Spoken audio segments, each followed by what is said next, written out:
আসসালামু আলাইকুম। কেমন আছো তোমরা সবাই? আমাদের এই যে চলমান সিরিজ কোষ রসায়ন নিয়ে চলতেছে, তার নেক্সট ভিডিও নিয়ে আমি উপস্থিত হয়ে গেলাম আবার তোমাদের সামনে।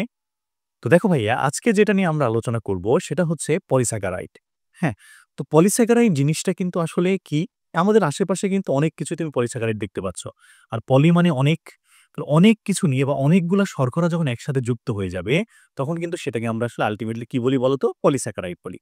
এখন এই যে পলিস্যাকারাইডটা আছে, পলিস্যাকারাইড আবার সচরাচর আমরা পলিস্যাকারাইড অনেকগুলা থাকতে পারে, অনেক আছে পলিস্যাকারাইড। বাট আমরা আমাদের বইতে বা আমাদের এই লেভেলে যেগুলো আলোচনা করা আছে, সেটা নিয়ে কিন্তু আসলে আমরা আলোচনা করব। ঠিক আছে? পলি নিয়ে আলোচনা আমাদের চলতেছে আরকি। কোনো মেয়ের নাম চিন্তা করলে হবে না, এটা অবশ্যই মেয়ের নাম না। আমরা পলিস্যাকারাইড নিয়ে আলোচনা করব। স্যাকারাইড মানে আমরা জানি শর্করা। হ্যাঁ? তো পলিস্যাকারাইড যেটা, তো পলিস্যাকারাইড আমাদের যে বইতে সচরাচর যে ৩ টা নিয়ে আমরা আলোচনা করব, তাদের নাম হচ্ছে স্টার্চ, সেলুলোজ আর গ্লাইকোজেন। কি নাম বললাম বলো? একটা হচ্ছে আমাদের স্টার্চ, একটা হচ্ছে আমাদের সেলুলোজ, আর আরেকটার নাম হচ্ছে গ্লাইকোজেন। হ্যাঁ, এখন একটু দেখো ভাইয়া, এই যে স্টার্চ যেটা, স্টার্চকে কিন্তু আমরা আসলে বাংলাতে কি বলি বলতো? এটাকে কিন্তু বলা হয় শ্বেতসার। ঠিক আছে? স্টার্চকে কিন্তু বাংলাতে বলে শ্বেতসার। হ্যাঁ? তো এখন এই যে স্টার্চ, সেলুলোজ আর গ্লাইকোজেন, এদের সম্পর্কে আমরা কিছু কথাবার্তা একটু ১ম এ জেনে নিই দেখো। স্টার্চ যেটা, দেখো আমরা জানি যে আমাদের এই যে সবুজ উদ্ভিদ সালোকসংশ্লেষণ প্রক্রিয়াতে খাদ্য তৈরি করতেছে। এই যে সালোকসংশ্লেষণ প্রক্রিয়াতে খাদ্য তৈরি করতেছে, এরা কিন্তু আসলে সচরাচর স্টার্চ জাতীয় খাদ্য তৈরি করে। তো স্টার্চ জাতীয় খাদ্য যেহেতু তৈরি করে, তারা এই খাদ্যটাই তারা আল্টিমেটলি সঞ্চয় করে রাখে। তো স্টার্চ থেকে ১ম কথা যেটা জানবো বা শ্বেতসার থেকে ১ম কথা আমরা যেটা জানবো সেটা হচ্ছে, শ্বেতসারটা হচ্ছে উদ্ভিদের সঞ্চিত খাদ্য। ঠিক আছে? তাহলে কি কথা লিখবো আমরা ১ম এ? এটা হচ্ছে উদ্ভিদের সঞ্চিত খাদ্য। তাহলে এখন বলো তো, যদি তোমাকে কখনো কোয়েশ্চেন করা হয় নিচের কোনটাকে উদ্ভিজ্জ শর্করা বলা হয়? উদ্ভিদে যেহেতু সঞ্চিত, তাই মনে রাখবা যেটা আমাদের শ্বেতসার, এটা কিন্তু উদ্ভিজ্জ শর্করা বলা হয়। ঠিক আছে? কি বলা হবে? উদ্ভিজ্জ শর্করা। কারণ কোথায় থাকে এটা? এটা হচ্ছে উদ্ভিদে জমা থাকে।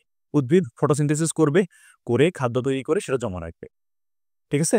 যেহেতু এটা ফটোসিনথেসিস তৈরি করে উদ্ভিদ জমা রাখতে পারে, তাই এটাকে আমরা উদ্ভিজ্জ শর্করা বলে থাকি। ঠিক আছে? আচ্ছা, এটা গেল। এবার দেখো ভাই, যেটা সেলুলোজ, সেলুলোজ কোথায় থাকে সচরাচর? তোমরা জানো, ছোটকাল থেকে হয়তোবা শুনে আসছো সেলুলোজ মানে আমরা কাঠ বলি। আসলে সেলুলোজটা যেকোনো একটা উদ্ভিদের ক্ষেত্রে তুমি যদি চিন্তা করো, সবার আবরণী হিসেবে সেলুলোজটা থাকে। ঠিক আছে? তাহলে আমরা সেলুলোজের জন্য যে কথাটা লিখব সেটা হচ্ছে, লিখবা সেলুলোজটা হচ্ছে উদ্ভিদের মূল গাঠনিক উপাদান।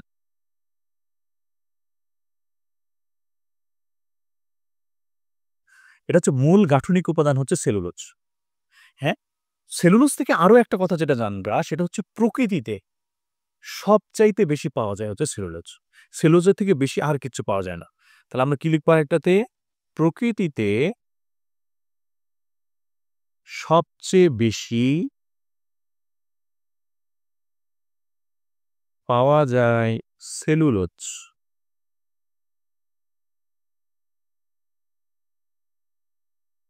মনে রাখতে হবে। ওকে? তাহলে দেখো আমাদের এই ২ টা গেল। এবার খেয়াল করো ভাই, গ্লাইকোজেন যেটা, গ্লাইকোজেনের ক্ষেত্রে আমরা কি মনে রাখবো? গ্লাইকোজেনের ক্ষেত্রে তোমরা যেটা মনে রাখবা সেটা হচ্ছে এই যে গ্লাইকোজেন, গ্লাইকোজেনটা হচ্ছে আমাদের প্রাণীদের দেহে সঞ্চিত খাদ্য। আমরা তো ভাই উদ্ভিদের মতো কি? আমরা তো ফটোসিনথেসিস করতে পারি না, তাই না? আমরা যেহেতু উদ্ভিদের মতো ফটোসিনথেসিস করতে পারি না, তাই আমরা যে খাদ্যটা জমা রাখতে পারি সেটার নাম হচ্ছে গ্লাইকোজেন। ঠিক আছে? তাহলে গ্লাইকোজেন আমরা লিখবো এটা হচ্ছে প্রাণীদের সঞ্চিত খাদ্য। হ্যাঁ, এখানে একটা কাহিনী আছে। এটা প্রাণীদেরই সচরাচর সঞ্চিত খাদ্য। তবে কিছু উদ্ভিদ আছে, যেমন মনে করো কিছু উদ্ভিদ যাদের মনে করো ক্লোরোপ্লাস্ট নাই বা প্লাস্টিড নাই। তো তারা তো আর নিজের মতো খাদ্য তৈরি করতে পারে না।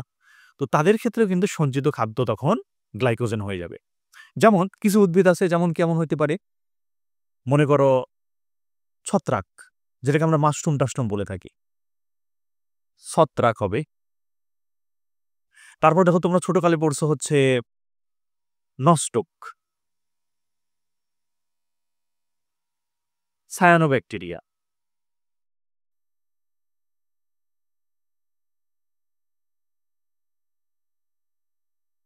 ঠিক আছে, তারপরে আরেকটা যেমন ছত্রাক, আরেকটার নাম লিখতে পারি পেনিসিলিয়াম। এই যে এগুলাতে কারো কিন্তু আসলে যেহেতু প্লাস্টিড নাই, তো এরা ফটোসিনথেসিস করতে যেহেতু পারে না, তাই আলটিমেটলি এদের শরীরেও কিন্তু সঞ্চিত খাবার হচ্ছে গ্লাইকোজেন। ঠিক আছে, তবে হ্যাঁ, গ্লাইকোজেনটা সচরাচর প্রাণীদের দেহে সঞ্চিত খাবার। তাহলে এখন বলো, যদি তোমাকে কখনো কোশ্চেন করে যে প্রাণীজ শর্করা বলা হয় কোনটাকে, তো গ্লাইকোজেন যেহেতু প্রাণীদের দেহে সঞ্চিত খাবার, তাহলে অবশ্যই তুমি প্রাণীজ শর্করা বলবা হচ্ছে গ্লাইকোজেনকে। তাহলে গ্লাইকোজেনকে আমরা কি বলবো?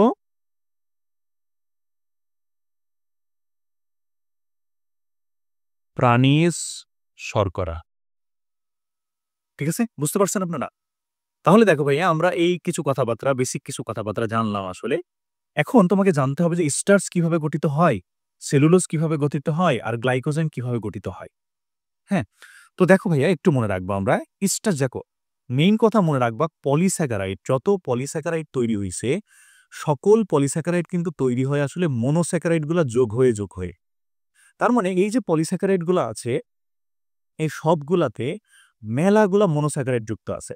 এখন আবার এই কোশ্চেনটাও আমি অনেককেই করি, খেয়াল রাখো যে এখন কোশ্চেন করলো যে মনোস্যাকারাইড তো যুক্ত আছে, তাহলে কোন মনোস্যাকারাইড? মনোস্যাকারাইড তো অনেক কয়টাই আছে, ট্রায়োজ, টেট্রোজ, পেন্টোজ, হেক্সোজ, হেপ্টোজ, মেলায় আছে, তাই না? তো মনে রাখবা আসলে এই যে পলিস্যাকারাইড বলো, ডাইস্যাকারাইড বলো, অলিগোস্যাকারাইড বলো, এই সবগুলো আসলে গঠন করে হচ্ছে হেক্সোজ। ওই যে গ্লুকোজ, গ্লুকোজটা কি একটা হেক্সোজ? গ্লুকোজই আসলে কিন্তু আলটিমেটলি সবগুলা গঠন করে। ঠিক আছে না? হুম, সরি।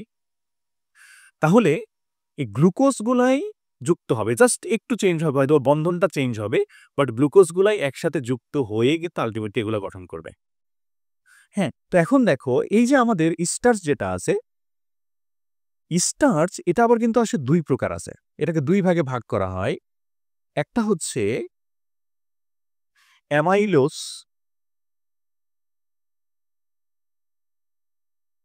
আর আরেকটা হচ্ছে অ্যামাইলোপেকটিন।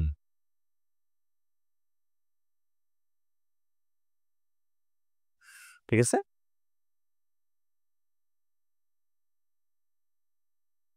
অ্যামাইলোস আর অ্যামাইলোপেকটিন এই দুইটা ভাগে ভাগ করা হয়। এখন এই দুইটার ক্ষেত্রে বন্ধনটা একটু আলাদা হয়, গ্লুকোজই থাকবে অবশ্যই।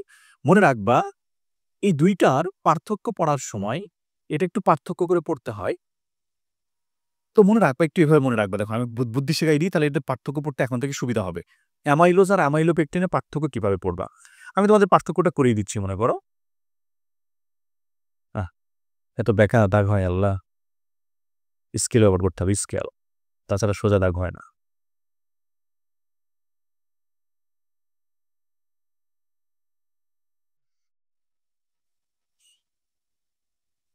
হুম, স্কেলটাও বেকা হয়েছে আর কি। যাই হোক আর কি। তো এখন দেখো ভাই, অ্যামাইলোজ আর অ্যামাইলোপেকটিন যেটা, তো মনে রাখবো, দেখো অ্যামাইলোজ বানানটা হচ্ছে ছোট, তাই মনে রাখবো অ্যামাইলোজের ক্ষেত্রে সবকিছু ছোট ছোট আসবে। আর অ্যামাইলোপেকটিন বানানটা যেহেতু বড়, অ্যামাইলোপেকটিনের ক্ষেত্রে সবকিছু বড় বড় বেশি বেশি আসবে।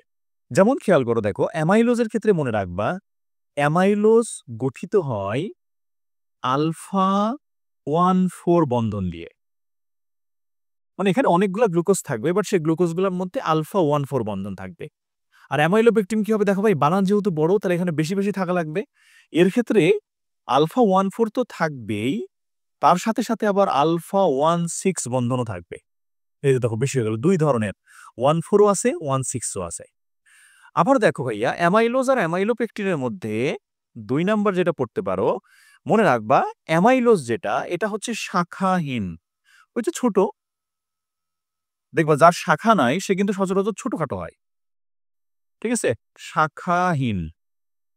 আর অ্যামাইলোপেকটিন বড় যেহেতু, তাই তার কি থাকবে, শাখা যুক্ত থাকবে। এবং এখানে আরো একটা কথা মনে রাখতে পারো, মনে রাখবা যখনই যখনই আলফা 1,6 বন্ধন কোথাও আছে দেখবা, তাহলেই মনে রাখবা সেটা অবশ্যই শাখাযুক্ত হবে। আলফা 1,6 আছে মানেই সেটা শাখাযুক্ত। তো আমরা দেখতেছি অ্যামাইলোপেকটিনে আলফা 1,6 যেহেতু আছে, তাহলে অবশ্যই সেটা শাখাযুক্ত। আর আবার এটাও কথা যে অ্যামাইলোপেকটিনের বানান বড়, তাহলে বড় হবে, তাহলে সে অবশ্যই শাখাযুক্ত হবে। তো এটা গেল। এরপরে দেখো ভাই, এরপরে কি মনে রাখবো? এই যে সবসময় ছোট বড়র কথাবার্তাই। আবার দেখো অ্যামাইলেজকে আমরা কেন ছোট বলতেছি? অ্যামাইলেজ অবশ্যই পলিস্যাকারাইড, বাট এখানে গ্লুকোজের সংখ্যা একটু কম থাকে। কত থাকে? অ্যামাইলেজের ক্ষেত্রে দেখা যাবে, বা অ্যামাইলোজ আরকি। অ্যামাইলোজের ক্ষেত্রে দেখা যাবে এখানে ২০০ থেকে ১,০০০ টা গ্লুকোজ থাকে। ২০০ থেকে ১,০০০ টা গ্লুকোজ এখানে যুক্ত হয়। কিন্তু যেটা অ্যামাইলোপেকটিন, এদের ক্ষেত্রে কিন্তু গ্লুকোজের সংখ্যা অনেক বেশি হয়ে যাবে। কত বেশি? এদের ক্ষেত্রে প্রায় ২,০০০ থেকে ২,০০,০০০ গ্লুকোজ থাকবে।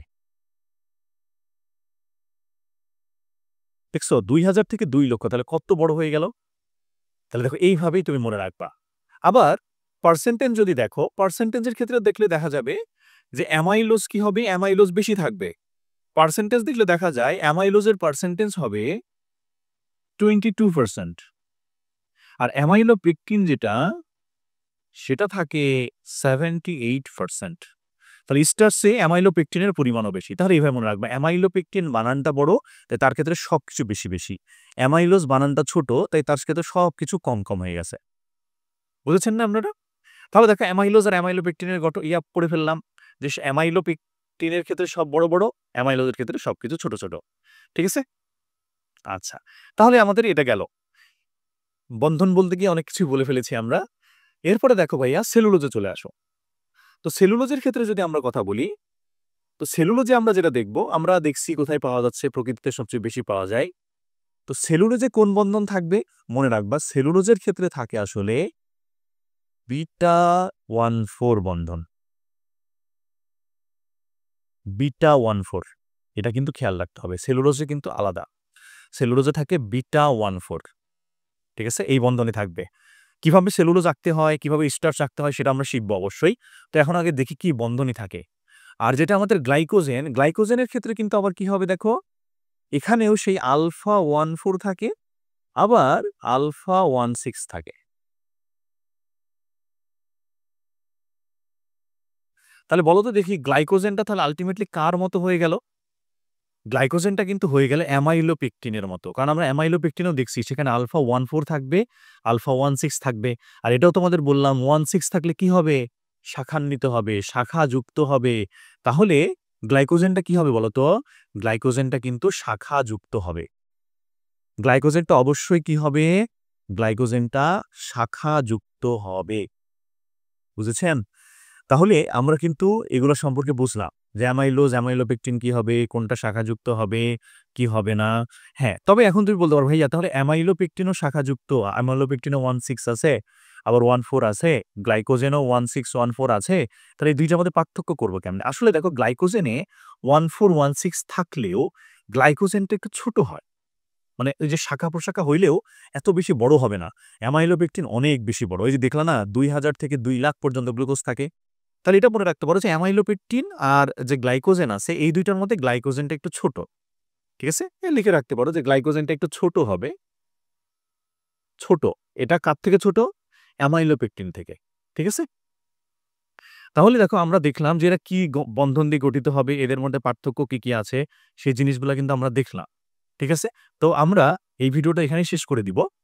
নেক্সট ভিডিওতে আমরা যেটা করব তখন আমরা পলিস্যাকারাইড গুলো আঁকা শিখব এবং পলিস্যাকারাইড আঁকাটা শেখা কেন গুরুত্বপূর্ণ? কারণ হচ্ছে পলিস্যাকারাইডের ওইটাই কিন্তু তোমাদের রিটেনে আসে। পলিস্যাকারাইডই কিন্তু আঁকতে আসে। দেখো তোমাদের রিটেনে যেটা আছে সেলুলোজ আঁকো বা স্বেচ্ছা রাখতে আসে। তাহলে এরপরে যেটা করব আমরা পরের ভিডিওতে আমরা সেটা আঁকা শিখব। যে কিভাবে আমরা সেলুলোজ বা স্টার্চ বা গ্লাইকোজেন আঁকবো। ঠিক আছে? তাহলে আজকের ভিডিও এ পর্যন্তই। সবাই আমার চ্যানেলে সাবস্ক্রাইব করবা, বেল বাটন চাপ দিয়ে রাখবা। নেক্সট ক্লাসে আবার দেখা হবে ইনশাআল্লাহ। সবাই ভালো থাকো, সুস্থ থাকো। আসসালামু আলাইকুম।